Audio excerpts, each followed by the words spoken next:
Hello అండి, అందరికీ రైతు సోదరులందరికీ నమస్కారం. నేను చెప్పొచ్చేది ఏదంటే, రానున్న కాలంలో చాలా దారుణంగా ఉంటుందండి. పొలాలు తెగమ్మేస్తున్నారు. పొలాలు అమ్మకూడదండి. ఇప్పుడు రానున్న రోజుల్లో రైతులే రాజులండి. గ్యారంటీగా 2007 నుంచి ఇంకా స్టార్ట్ అవుద్ది వాళ్ళకి లైఫ్. ఇప్పుడు దాకా చాలా కష్టాలు పడ్డారు. సాలడం ఆదాయం లేక భూములు అమ్మేయడం రకరకాలుగా చేస్తున్నారు. ఎవడంటే కష్టపడి పని చేసేవాడికి ఇప్పుడు ఉంటుందండి. కష్టపడి పని చేయడానికి ఎవరికి ఉండదు. ఈ సాఫ్ట్వేర్లు వచ్చేసి కంపెనీలు పెట్టేసి అవి పెట్టేసి ఇవి పెట్టేసి చాలా ఇవన్నీ ఉండవండి, పోతాయి, నిలబడవు. ఆ రోజు బ్రహ్మం గారు ఎప్పుడో చెప్పారని చరిత్ర చూసాం కదా. అదే మన 7 పట్టణాలు ఒక పల్లె వద్దని. 7 పట్టణాలు పల్లె అంటే మొత్తం అంతా పోద్ది అనమాట. అది జరుగుద్దో జరగదో తెలియదు, కానీ అదంతా రాసు. కానీ కాకపోతే ఇప్పుడు 1 ఎకరం ఉన్న మనిషి కూడా మంచి గనుడే.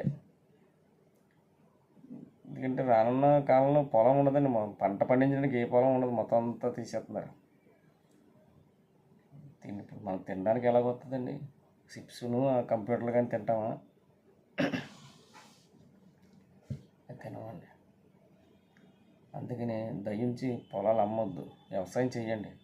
వ్యవసాయం చేసి ఆరోగ్యంగా ఉండండి. ఇప్పుడు అన్ని పంటలన్నీ కూడా కంగారు పడి ఎకరానికి 40 బత్తాలు 50 బత్తాలు పండించేస్తారు. ఇదివరకైతే 25 20 అయ్యి ఒరిజినల్ పండించి అలా పండించండి. గట్టి తిండి ఉంటుంది, రోగాలు ఉండవు, హాస్పిటల్ పెరగవు. హాస్పిటల్ పాలు అయిపోతున్నాం కదా. హాస్పిటల్ పోసేస్తాం రూపాయలన్నీ కూడా. ప్రతిదీ కల్తీ తిండి. ఎక్కువ పంట రావాలి, ఆదాయం రావట్లేదని చెప్పేసి మీకు ఈ కలుపుతున్నారు పిండ్లు అయ్యని. అవి కాకుండా జాగ్రత్తగా పండితే మన అందరి ఆరోగ్యం బాగుంటుంది కదండి. అందుకే పూర్వీకులందరూ కూడా రైతే ఎన్నుముక అన్నారు. ఎన్నుముక అంటే మనిషికి చాలా ఇంపార్టెంట్ కదండి. ఆ ఎన్నుముక అన్నది రైతు గురించి నేను చాలా బాధపడుతున్నాను. కొంతమంది కిట్టక పాప వ్యవసాయాలు అమ్మేసి ఎవరు చేయట్లేదు ఎవరు కూడా. అందరికీ చదువుకొని అందరికీ ఉద్యోగాలు ఇచ్చి కారుల్లో తిరగాల, విమానంలో తిరగాల, బైకుల మీద తిరగాల అన్న ఆశ ఉంటుంది. వెళ్ళి సీలోకి వెళ్ళి కూడా ఎవరు లేడు. కొంత పొలం ఉన్న వాళ్ళు ఆలకేళ్ళకి ఇచ్చి అమర్చేస్తున్నారు. అది చాలా పొరపాటు అండి. అది చాలా రానున్న కాలంలో చాలా ఇబ్బంది పడుతుంది మనం. తినడానికి కూడా తిండి ఉండదండి. తర్వాత ఈ ఫంక్షన్లో చేస్తున్నారు కదండి. ఫంక్షన్ల వల్ల చాలా ఇబ్బంది. 1000 మందికి వండారనుకోండి, 200 300 మందికి వేస్ట్ చేసేస్తున్నారు, పోతుంది. తెగ వండి పారిపోతున్నారు. అస్సలు ఉబ్బడి తిండి లేదు ఎవరికి కూడా. ఉబ్బడిగా తిన్నాం, మనం ఎంత కావాలో అంత తిన్నాం, పెట్టేసుకోవడం, గత్తర చేసి తినేయడం, పారేయడం. బాగా పారేయడం ఎక్కువైపోయింది, విచ్చలవిడితనం ఎక్కువైపోయింది. అదే తిండి దొరకలేని టైంలో ఇవన్నీ కూడా మనకి కనపడతాయి. ఇప్పుడు తిండి ఎక్కువైపోయిందండి. ఎవరి దగ్గర కూడా లోటు లేదు, రూపాయలు బాగా ఉన్నాయి. ఆ రూపాయలు ఎక్కువ వల్ల అప్పు చేసినా ఫంక్షన్లు చేసేస్తున్నారు. ఏదైనా పెద్ద మంది ఫంక్షన్ ఏంటంటే అప్పు చేసేయడం, 2-3 లక్షలు చేసేయడం, ఆ తర్వాత ఏమో తీర్చడం. అలా ఒకరిని బట్టి ఒకరు లాడి చేస్తున్నాడు.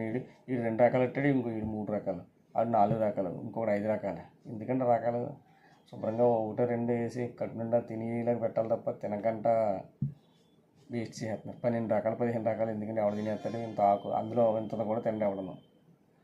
అలా డబ్బు ఎక్కువైపోయి వేస్ట్ చేస్తున్నారు. డబ్బు చాలా విలువైంది.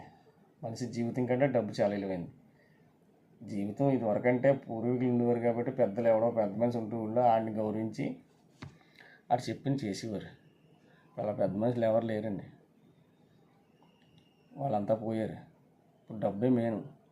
డబ్బు ఉంటేనే ఏ హాస్పిటల్కి వెళ్ళినా, విమానం ఎక్కాలన్నా, రైలు ఎక్కాలన్నా, బస్సు ఎక్కాలన్నా, ఏం కొనుక్కోవాలన్నా డబ్బుతోటే పని. డబ్బు లేనిది ఏమీ అవ్వదండి.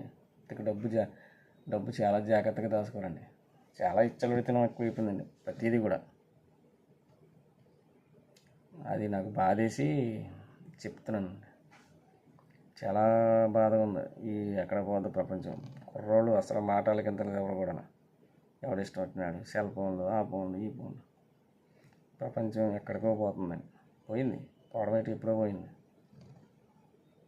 ఇంకా మళ్ళీ రావాలంటే ఇంకా బ్రహ్మంగా చెప్పినట్టు 7 పట్టణాలు ఒక పల్లె అవడం అన్నది అది కరెక్ట్ కాదు. అలాగైతేనే కానీ మళ్ళీ మారరు ఇట్లా అవడం. భగవంతుడి దిగి వచ్చినా మార్చలేని జనాలు మారరు. ఒకళ్ళ బుద్ధి ఒక్కొక్కడికి ఇదిగా ఉంటుంది. ఆడిని ఈడి చెడగొట్టు, ఆడిని ఈడి చెడగొట్టు, ఈడి ఆడి చెడగొట్టు, అలాగైపోయిందండి.